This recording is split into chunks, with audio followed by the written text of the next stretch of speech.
Assalamualaikum warahmatullahi wabarakatuh. Alhamdulillahi rabbil alamin. Wassalatu wassalamu ala sayyidin mursalin wa ala alihi wa sahbihi ajma'in. Rabbi syarah li sadri wa yassir li amri wahlul 'uqdatam min lisani yafqahu qawli. Subhanaka la ilma lana illa ma 'allamtana innaka antal alimul hakim. Wala hawla wala quwwata illa billahil aliyyil azim. Syukur Alhamdulillah bersua kembali kita untuk minggu ini di Manis FM dalam program Talaki Safinatun Najah. Hari ini hari Jumaat, setiap jam 6 petang kita akan sama-sama menimba ilmu pengetahuan dalam soal agama. Kita juga sekarang ini bersiaran langsung di Facebook Manis FM. Dan anda semua boleh kongsikan live tersebut bersama yang lain. Dan anda juga boleh mengemukakan persoalan melalui live FB, persoalan yang berkaitan dengan tajuk pembicaraan. Anda juga boleh dengar melalui MyTV saluran 726 dan secara online di aplikasi Sweet Plus. Semoga segala ilmu yang saya kongsikan dapat kita sama-sama amalkan. Jadi insya-Allah untuk minggu ini akan menyambung lagi pembahagian air. Pembahagian air, pembicaraan sambungan minggu lepasnya adalah berkaitan dengan air mustakmal dalam mazhab Syafi'i kita. Yang mana sidang pendengar maklumilah, program Talaki Safinatun Najah ini adalah mingguan. Kemudian sambung menyambung. Jadi kalaulah contohnya minggu terdahulu ada kekangan tak dapat mengikuti, sama ada melalui radio Mani FM ataupun live FB Mani FM, sidang pendengar boleh tengok kembali dalam Facebook Manis FM. Masih lagi ada hak minggu lepas, yang mana Alhamdulillah lah, kalau mengikut kepada paparan, contohnya hari ini habis program Talaki Safinatun Najah ini, kemudian tengok pula di minggu hadapan, paparan tu agak banyak bertambah. Terkadang lebih daripada separuh. Bererti selain daripada mengikuti live Mani FM radio dan juga live FB Mani FM, maknanya ada di kalangan pendengar dan penonton yang mengikut yang tengok kembali dalam live FB. Mungkin kerana sebelum tu tidak ada kesempatan, ataupun ada juga yang jenis mengulangi. Dengar sekali pada masa live, kemudian ulang dengar, ulang tengok dalam FB Mani FM kali yang kedua. Jadi paparan selepas habis program, kemudian tengok minggu hadapan, memang terkadang lebih daripada sekali ganda. Jadi pembicaraan bersambung-sambung, dan insya-Allah lah saya sebelum sambung saya akan khulasah kembali, buat ringkasan kembali hak pembicaraan minggu lepas. Tapi taklah sedetail minggu lepas, tidaklah sehalusi minggu lepas, hanya sebagai khulasah sahaja, sebagai ringkasan sahaja. Jadi pembicaraan adalah berkaitan dengan air mustakmal, yang mana hukum air mustakmal ni suci, airnya suci. kena kepada tubuh pakaian kita, tak kena basuh apa-apa pun. Tetapi air mustakmal tidak boleh menyucikan dengan bahawa air mustakmal tidak sah digunakan untuk berwuduk, tidak sah digunakan untuk mandi wajib, dan tidak boleh digunakan untuk menyucikan najis. Tapi air adalah air yang suci. Air mustakmal ni, mustakmal bahasa Arab, yang telah digunakan itu dari segi lughah, dari segi bahasa. Tapi yang bicara sekarang adalah dari segi istilah syarak. Kita bicara definisi air mustakmal dalam hukum fiqh, dalam mazhab Syafi'i kita. Air mustakmal adalah air yang telah digunakan untuk mengangkat hadas, sama ada berwuduk ataupun mandi wajib. Dan juga air yang digunakan untuk membasuh najis dengan syarat-syarat dia lah. Jadi pembicaraan terdahulunya saya fokus terlebih dahulu kepada persoalan air yang telah digunakan untuk mengangkat hadas kecil, iaitu berwuduk. Jadi ketika kita berwuduk mengangkat hadas kecil, mengangkat hadas kecil dan juga basuhan yang wajib adalah basuhan muka kali yang pertama, yang kedua, ketiga sunat, bukan mengangkat hadas kecil. Kemudian basuhan tangan sampai ke siku, basuhan pertama, basuhan yang wajib mengangkat hadas kecil. Basuhan kedua, ketiga, itu bukan bukan basuhan yang wajib dan bukan mengangkat hadas kecil. Sapu kepala, kemudian basuh kaki. Basuh kaki sampai ke dua buku lali, dua mata kaki. Basuhan kali pertama mengangkat hadas kecil, ianya basuhan yang wajib. Basuhan kali kedua, ketiga bukan lagi mengangkat hadas kecil dan ianya adalah basuhan yang sunat. Jadi basuhan yang menyebabkan air tu menjadi mustakmal adalah basuhan yang pertama, yang ianya adalah mengangkat hadas kecil.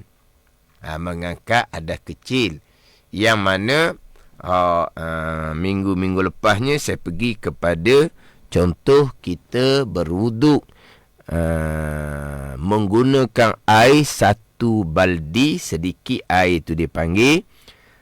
Kemudian ketika berwuduk tanpa menggunakan gayung. Gayung tu tak ada ke, ataupun saja-saja tak mahu guna gayung ke, terpulang. Jadi apabila kita berwuduk menggunakan air sedikit, air satu baldi, tidak menggunakan gayung. Jadi kalaulah di permulaannya kita membasuh pergelangan tangan, kita basuh pergelangan tangan, itu basuhan yang sunat. Kita pun basuh dalam air baldi tadi. Air baldi tadi kekal mutlak, suci lagi menyucikan, tidak akan jadi mustakmal. Selesailah berkomo-komo dan memasuk air ke dalam hidung, kita pun mulalah nak mengangkat hadas kecil, basuhan wajib di muka kali pertama. Kita masukkan tangan dalam baldi, tidak ada masalah. Tangan yang kita masuk dalam baldi, kita pun cekok air. Mana kita ambil air daripada baldi menggunakan tangan, kita cekok dua belah tangan. Kemudian kita pun basuh muka kali yang pertama, niat mengambil air sembahyang kerana Allah. Kita basuh muka kali pertama, itulah basuhan mengangkat hadas kecil di muka. Itu basuhan yang wajib. Kita kena basuh di luar baldi. Dibasuh di luar baldi. Kalau kita celup dalam baldi, air baldi tu jadi mustakmal, tidak boleh lagi digunakan untuk basuhan yang kemudian. Jadi basuhan pertama muka, basuh di luar baldi, rata molek, selesailah mengangkat hadas kecil di muka, selesailah basuhan yang wajib. Jadi titik-titik air di muka kita tu, itu dipanggil air mustakmal. Tetapi air mustakmal di muka tu sedikit dah. Hak banyak air mustakmal sudah turun ke bawah dah. Masa kita cekok air, ambil air daripada baldi tadi, kita pun basuh muka. Hak basuhan muka, hak air turun ke bawah tu, itu air mustakmal. Tapi turun ke latar lah, tak masuk dalam beldi. Jadi tinggal di muka hanya beberapa titik sahaja. Titik-titik air di muka tu air mustakmal. Tapi tidak ada masalah, air mustakmal suci. Jadi air di muka tak perlu lap dengan tuala. Basuhan muka kali kedua ketiga, kita basuh dalam beldi. Celup-celup dalam beldi. Selesai, basuh muka 3 kali. Sampai giliran tangan.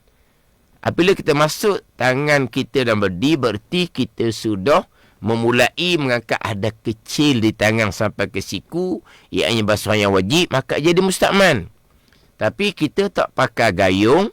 Kita masih lagi nak guna tangan sebagai ganti gayung. Maka ketika kita memasukkan tangan dalam beldi, kita niat di hati kita hanya untuk ambil air daripada beldi untuk basuh tangan kanan kali pertama mengangkat hadas kecil di luar beldi. Maka air itu tak ada masalah.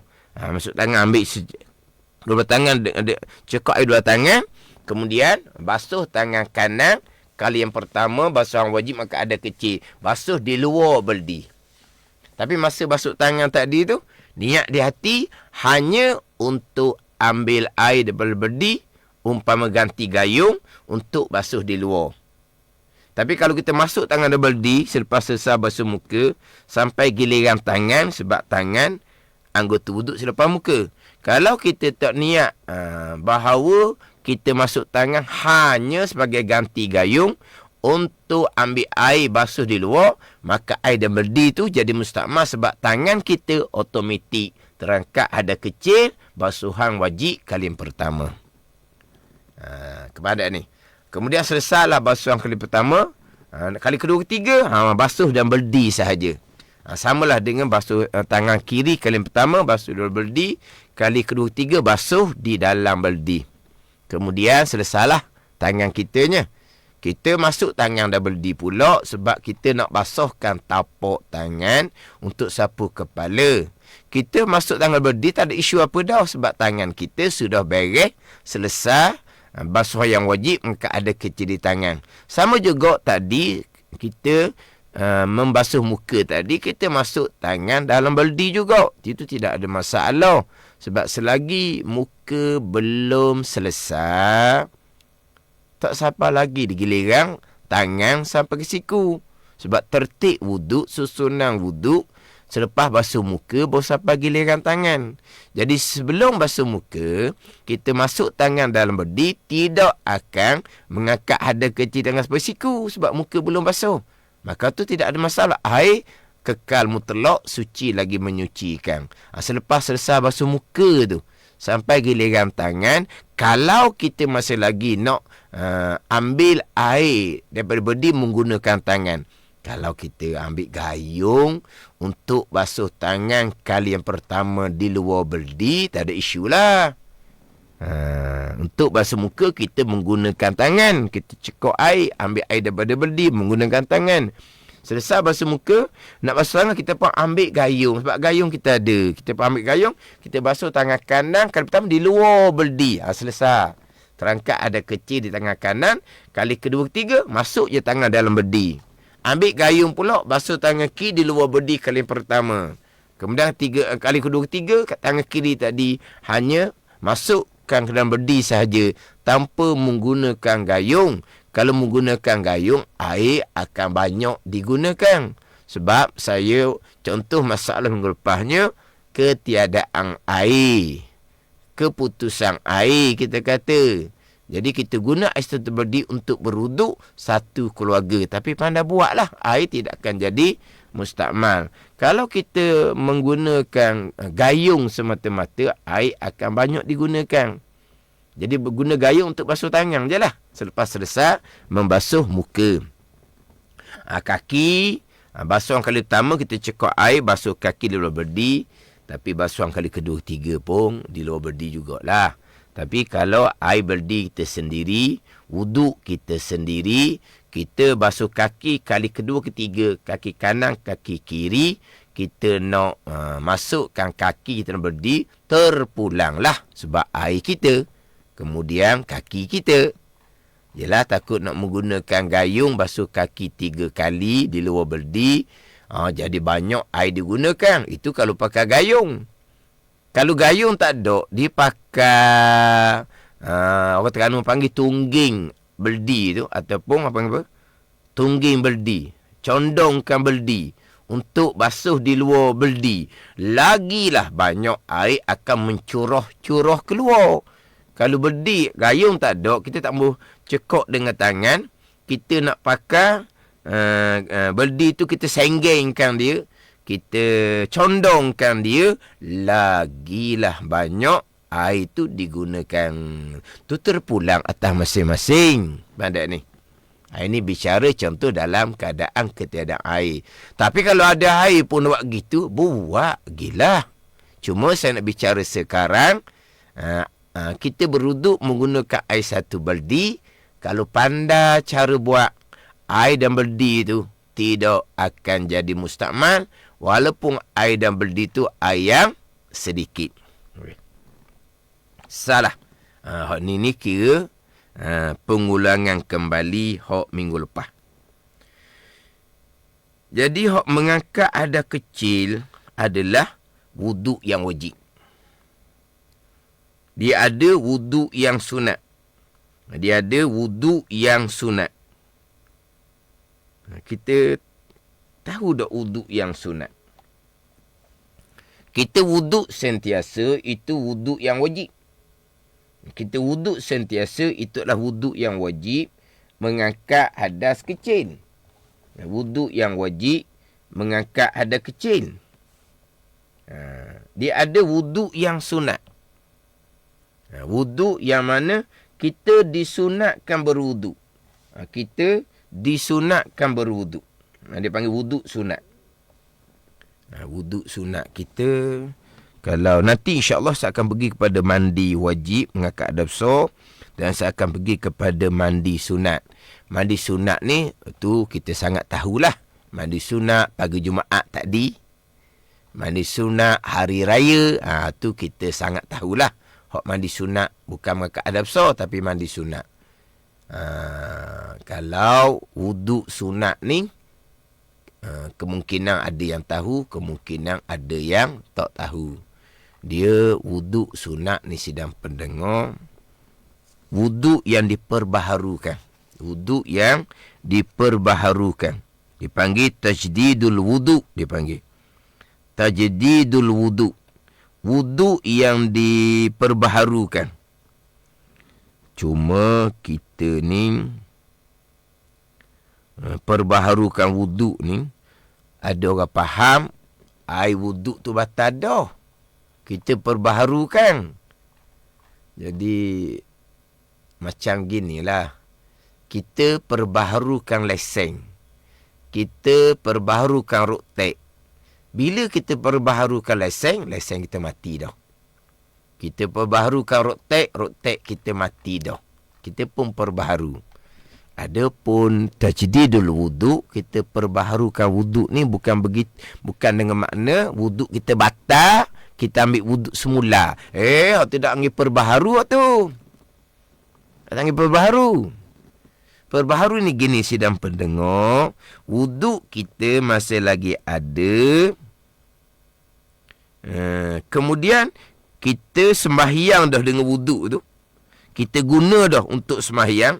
Sembahyang fardu ke, sembahyang sunat ke.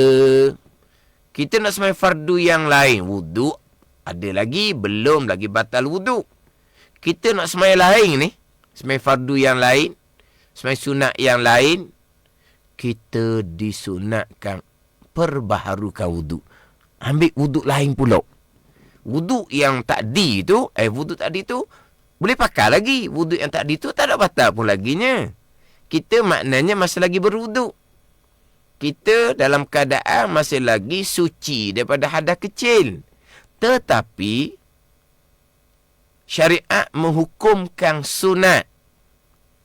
Kita nak solat yang lain selepas kita solat fardu dah sebelum, ataupun solat sunat dah sebelum, kita nak solat yang lain, kita disunatkan berwuduk yang lain. Itu panggil perbaharu.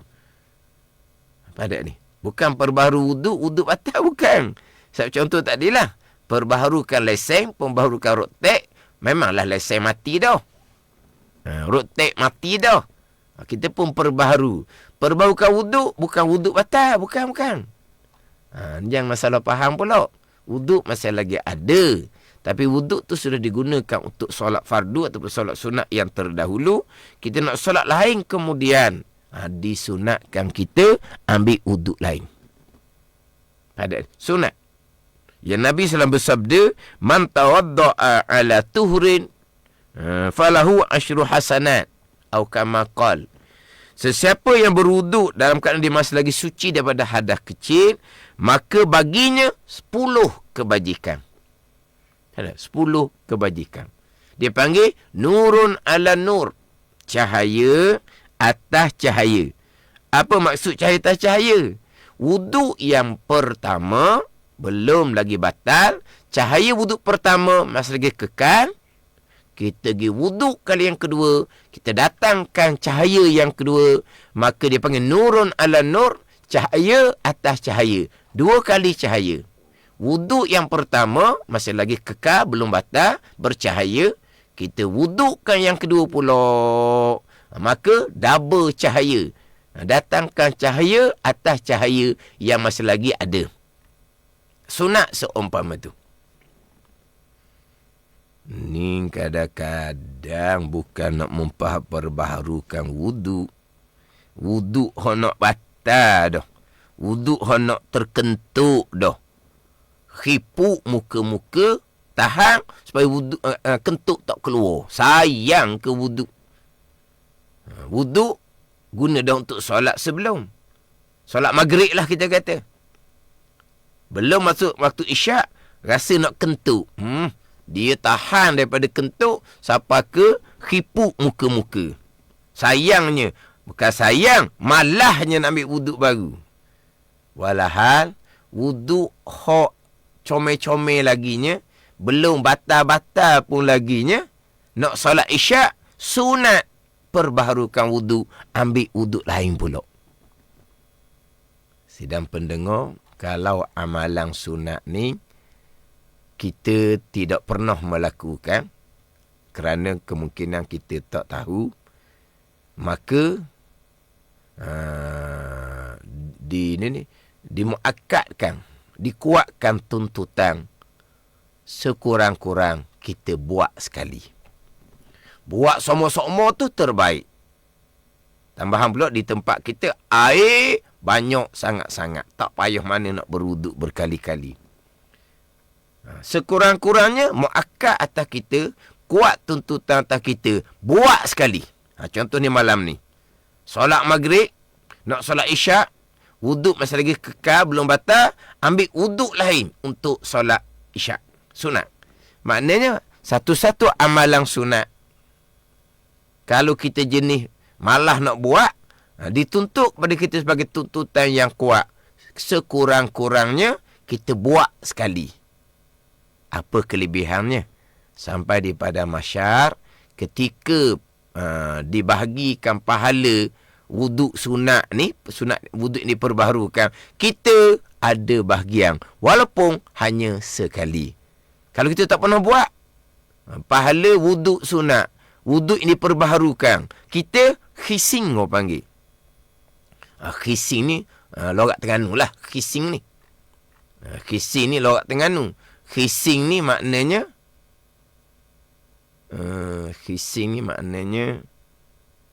apalah nak sebut. Khising ni jenilah orang bagi hadiah. Bagilah kita tak ada. Kita klik-klik. Klik-klik.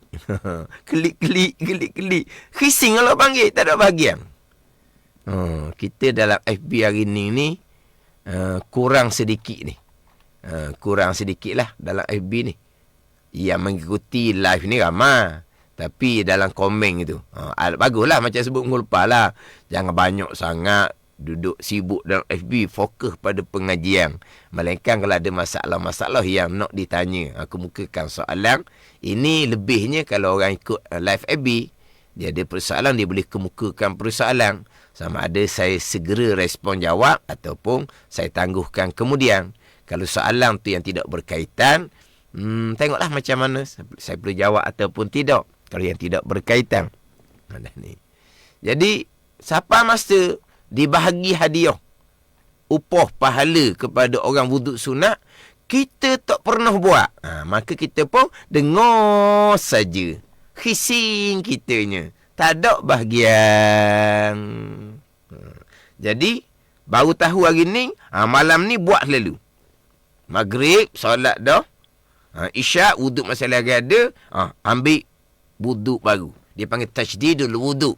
Wuduk yang sebelum tu masih lagi kekal, masih lagi bercahaya. Datangkan cahaya yang kedua pula. Datangkan cahaya yang kedua pula. Ni ada orang komen ni.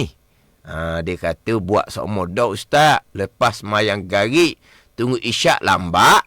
Nak sempat isyak, pergi ambil wuduk baru. Walaupun wuduk hok mayang garik tadi tak batal lagi. Ni saya baca ayat dia lah. Hok mayang garik. Orang luar faham ke tak? Ni saya baca soalan dia ni. Soalan dia ni. Walaupun wuduk hok mayang garik tadi tak batal lagi. Dia biasa maghrib dengan isyak lah. Wuduk zuhur dengan asar. Allah, wuduk zuhur hak batal lama dah. Wuduk subuh dengan zuhur. Wuduk subuh tadi. Berapa kali batal dah. Barulah nak ambil wuduk semai zuhur. Hak biasanya wuduk maghrib lah. Maghrib dengan isyak ni dekat. Wuduk maghrib biasa bertahan sampai ke isyak. Ni ada sidang pendengar kita kata buat sok modah. Lepas mayang garik, tunggu isyak lambat pergi ambil wuduk semula. Ambil wuduk barulah. Sunat. Kalau saya sebut tadi, sekurang-kurang buat sekali. Amal sama-sama berwuduk dan kadang masa lagi bersuci, falahu asrul hasanat. Nabi kata bagi dia 10 kebajikan. Buat sama-sama hak bagusnya. Kita nak pergi kepada wuduk sunat. Pergi pada wuduk sunat. Tapi gitulah, masa ni agak berjalan tu agak cepat. Saya pun tengok jugalah jam ada di skrin ni. Sebab nak pastikan pembicaraan tidaklah tergantung sangat. Walaupun tak selesai bicara sambung insya-Allah minggu hadapan. Tapi tak bolehlah kalau ada pembicaraan yang agak tergantung. Kita wuduk masih lagi ada. Wuduk maghrib tadilah, contoh maghrib isyak lah. Wuduk masih lagi ada. Kita solat maghrib dah. Kemudian isyak kita nak ambil wuduk baru. Wuduk masih lagi ada dengan bahawa belum lagi berhadas kecil. Belum lagi berhadas kecil. Sebab wuduk masih lagi ada. Kita pun ambil wuduk yang diperbaharukan. Tajdidul wuduk, perbaharukan wuduk. Wuduk sunat. Yang pertama, bukan mengkat hadas kecil. Sebab belum lagi berhadas kecil. Wuduk maghrib belum lagi batal. Dan juga bukan yang wajib, hanya yang sunat sahaja. Maka kita faham molek dah. Air mustakmal, air digunakan untuk mengangkat hadas. Sama ada hadas kecil, wuduk yang wajib, ataupun hadas besar, mandi yang wajib. Jadi wuduk sunat bukan mengangkat hadas kecil, sebab belum berhadas kecil.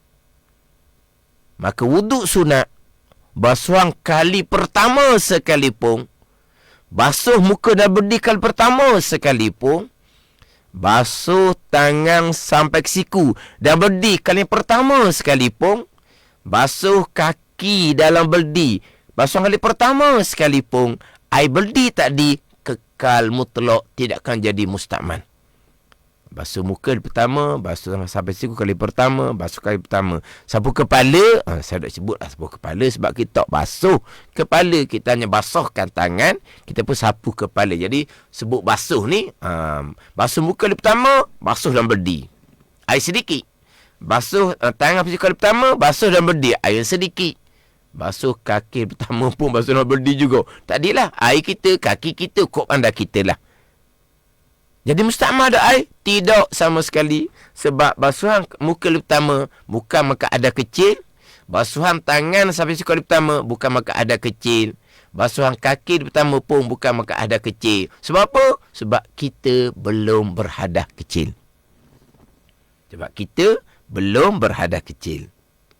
Faham ni? Kemudian satu peringatan lah. Kita ni kita berwuduk, niat yang biasa kita niatkan, niat lah.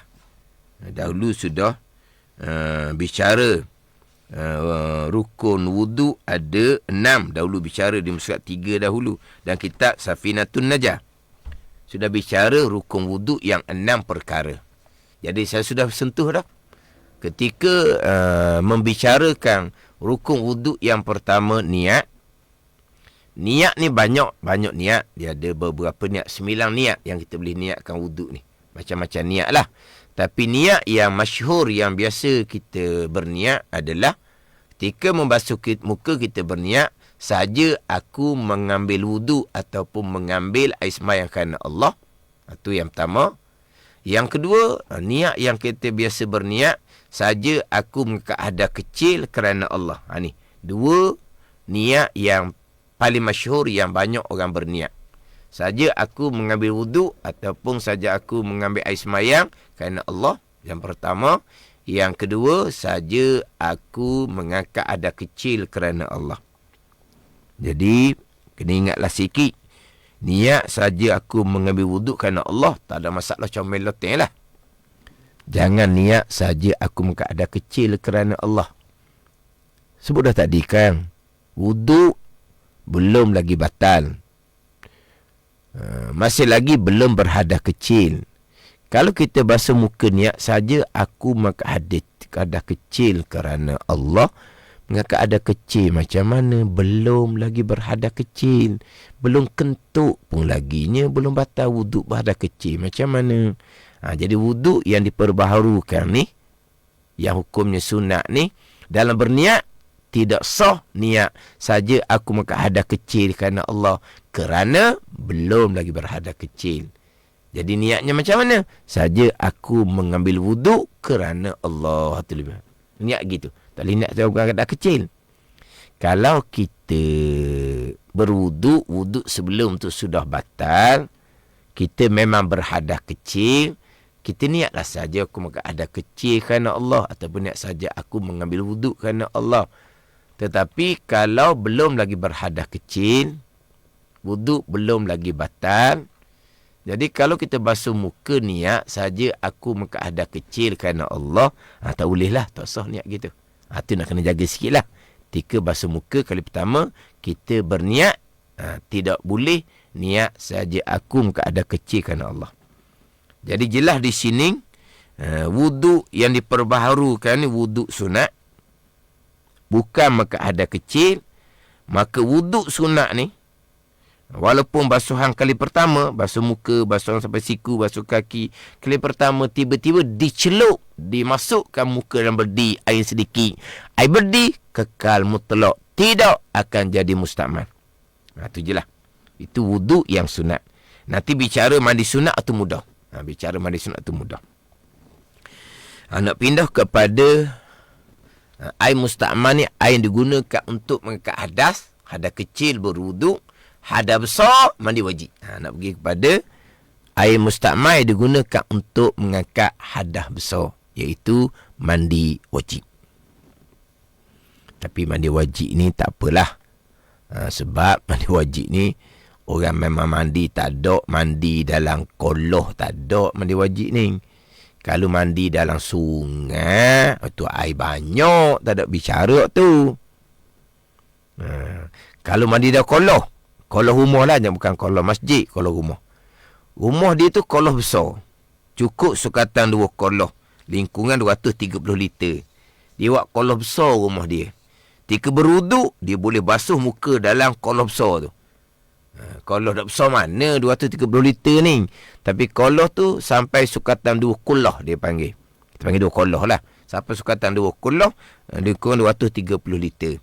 Jadi ketika berwuduk, celup muka dia dalam koloh, tak ada masalah. Sebab itu air banyak. Tadi air berdi, air yang sedikit. Ni air kolah, air banyak, takkan dia mustakmal.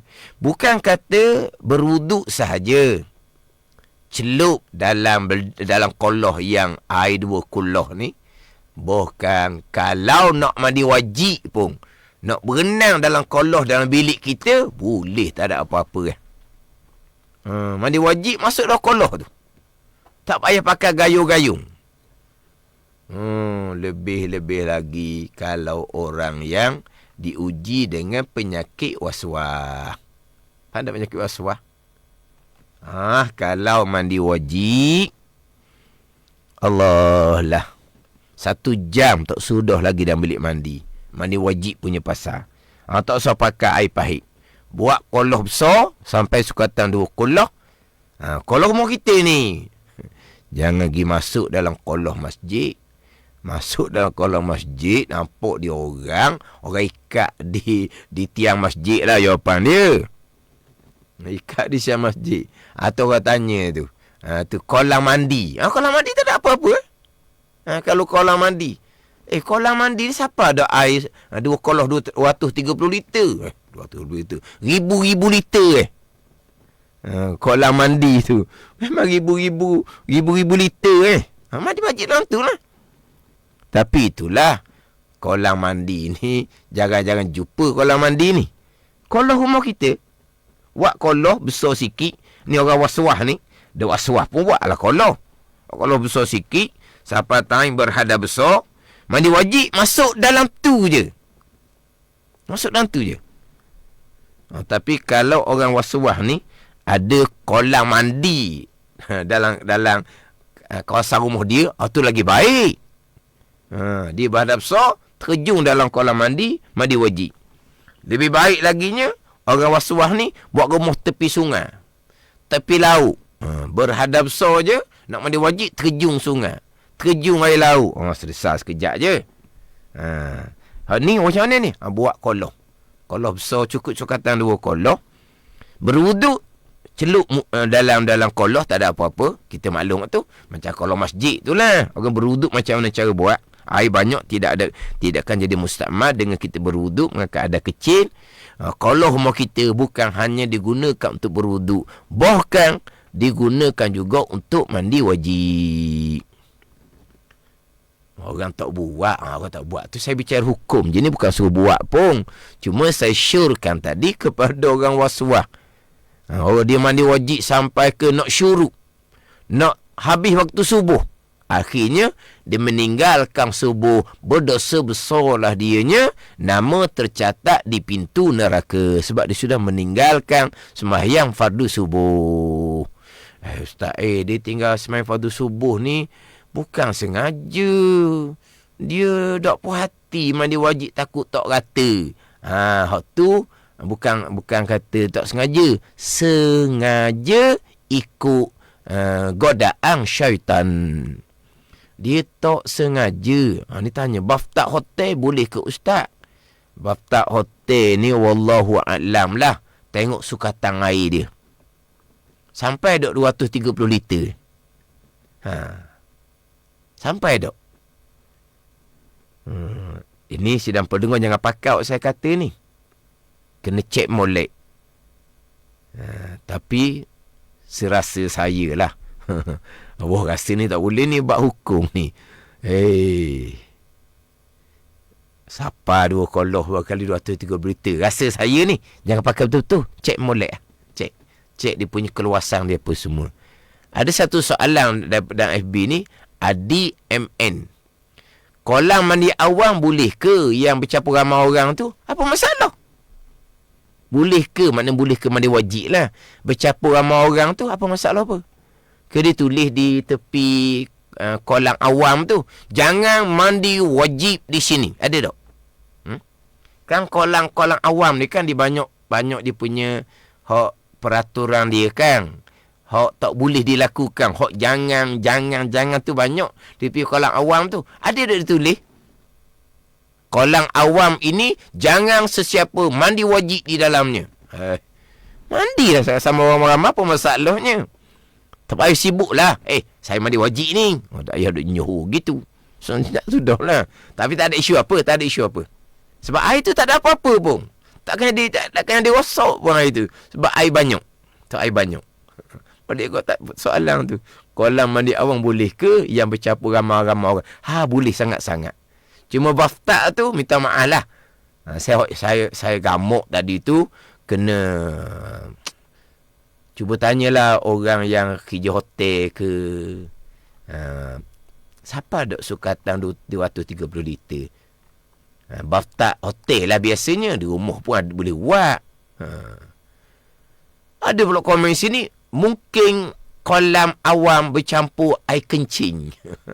Ada pula, mungkin kolam awam bercampur air kencing. Kita perhabis dengan soalan kolam awam bercampur air kencing dah kita ni. Kita ada 4 minit lagi ni. Mana kalau tak sempat bicara, mandi wajib, insyaAllah sambung minggu hadapan lah. Kita nak pergi dulu ni. Mungkin soalan Haslina Ina. Mungkin kolam awam bercampur air kencing. Kolam awam ni, tak usah katalah 230 liter tu orang dah cakap. 1000 liter kolam awam ni. Kalau betul. Ada orang kencing di dalam tu. Ni kurang ajar lah ni. Orang tak sehat ni.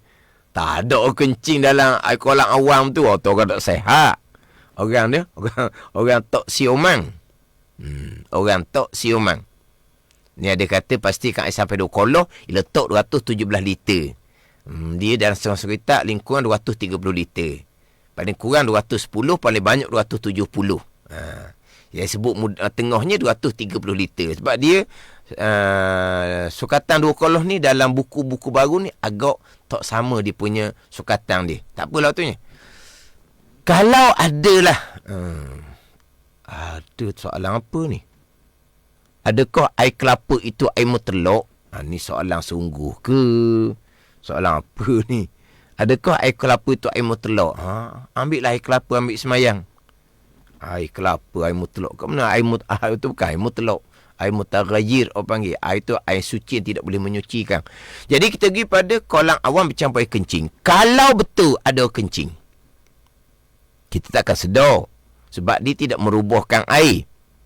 Dia tidak merubahkan air. Sebab air banyak. Dia takkan merubahkan air. Pada ni. Macam mana hukum air kolam awam tu? Air tu kekal mutlak, suci lagi mencucikan. Sah kita mandi wajib di dalam tu. Dan sah kita berwuduk di dalam tu. Pada sini. Mungkin kolam awam bercampur air kecil. Okey. Air kolam awam air banyak sangat. Kalau ada orang tak mungkin budak-budak lah. Bukan, kita tak budak-budak. Dia sejuk, mandi lama, dia kencing dalam tu, mungkin budak-budak. Dia kencing sungguh.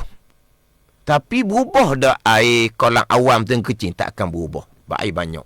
Air dalam kolam awam tu, yang budak kencing di dalam tu, air tu kekal air mutlak, suci lagi menyucikan. Air kolam awam yang budak kencing tadi boleh digunakan untuk mandi wajib dan boleh digunakan untuk mengambil wudu.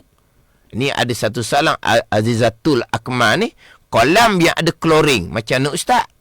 Klorin bukan kolam saja, air pahit kita pun ada klorin. Air klorin ni air yang berubah dengan benda suci, klorin bukan benda najis. Klorin suci, berubah yang sedikit saja. Dia punya bau dia ada berubah, dia rasa dia ada berubah sedikit. Air klorin yang berubah sedikit, air pahit kita itulah adalah air mutlak.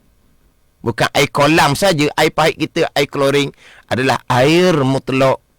Suci lagi menyucikan, boleh digunakan untuk mandi wajib, untuk berwuduk, dan boleh digunakan untuk mandi wajib. Jadi untuk minggu ni setakat ni lah. InsyaAllah untuk minggu hadapan saya akan sambung lagi pembicaraan yang berkaitan dengan air mustakmal yang digunakan untuk mengangkat hadas dan juga untuk menyucikan najis. Wallahu a'lam. Bismillahirrahmanirrahim. Alhamdulillahirabbil alamin. Wassalatu wassalamu ala sayyidil mursalin wa ala alihi wa sahbihi ajma'in. Allahumma aftah alaina futuhal arifin. Allahumma allimna ilma akdamin wa fahimna famasabikin warzuqna ruqat talibin. Allahumma zidna ilman wa alhiqna bis salihin. Wa sallallahu ala sayyidina Muhammadin wa ala alihi wa sahbihi wa sallam. Walhamdulillahi rabbil alamin. Wassalamualaikum warahmatullahi wabarakatuh.